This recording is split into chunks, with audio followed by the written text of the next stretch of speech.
Hello everyone and welcome to Sense in Essence. Just a realization from the day that I don't have to experience sorrow if I don't want to. That's quite amazing. And what I mean by that sorrow is optional. Why do we feel sorrow in the first place? When there is attachment towards something what is temporary, something which is changing. It can be body, other bodily beings, it can be matter, it can be something from this physical world. For example, achievements, whatever. So when I lose it, I will experience sorrow. So if I don't create attachments in the first place, there is no sorrow. Quite amazing, isn't it? So now the reality is that all of us, we have created these attachments. And now it's time to get rid of those attachments. And then we will be in the consciousness without sorrow. There is beautiful peace, there is beautiful contentment, stability, everything is okay. So, but what to do in order to reach there? So, 4 options. One is to suppress the sorrow, and that is not a good option, because then we are not aware even that there is the feelings of sorrow, because we are escaping it for working too much or exercising too much or drinking or eating too much or watching television too much or whatever it is. We can basically use whatever action as a way of escaping that feeling we don't want to feel. Second option is to express the sorrow. Okay, there is the benefit that then at least I know there is sorrow. So, but expressing it does not remove attachment, which is the root cause for that emotion. So, third option is to transform it.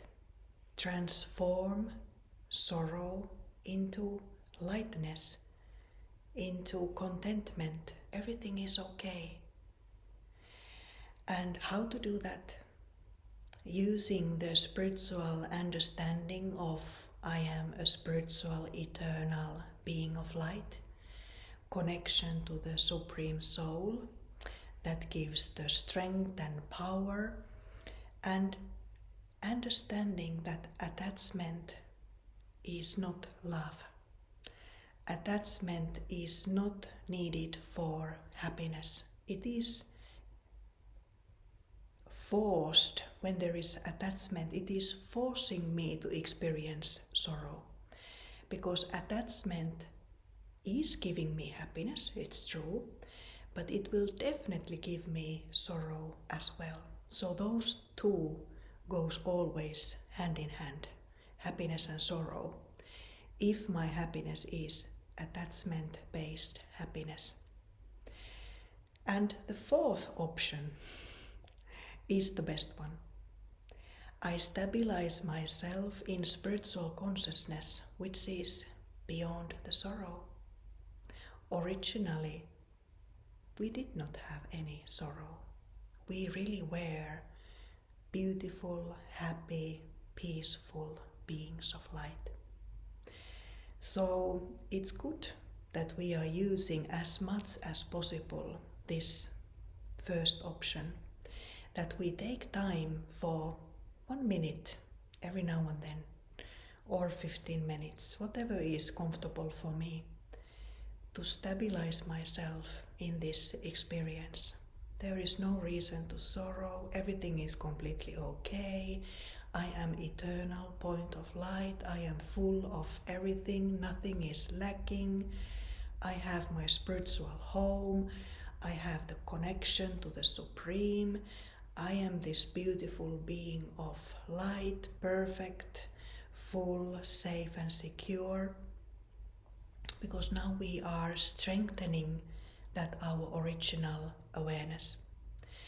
And also using the second best option of transformation. Because yes, the reality is that we need to make that first option really strong. But before we are really strong, the consciousness will drop. And it's fine. But of course, always we try to come back to the higher consciousness as often as possible. But when the consciousness drops and sorrow comes, then transforming it. Just speaking to myself like a spiritual coach, speaking sense to myself that hey, you can choose whether you want to feel sorrow or not. It is optional. You don't have to experience it if you don't want to. Do you remember that you are a soul and everything is fine and it is natural that everything in the physical level will end? It is completely normal that it's changing. My happiness is not based on those external temporary things. And stabilizing myself to soul awareness. That is the way of transforming that energy of sorrow into energy of lightness, contentment, safety. So, good luck. Thank you.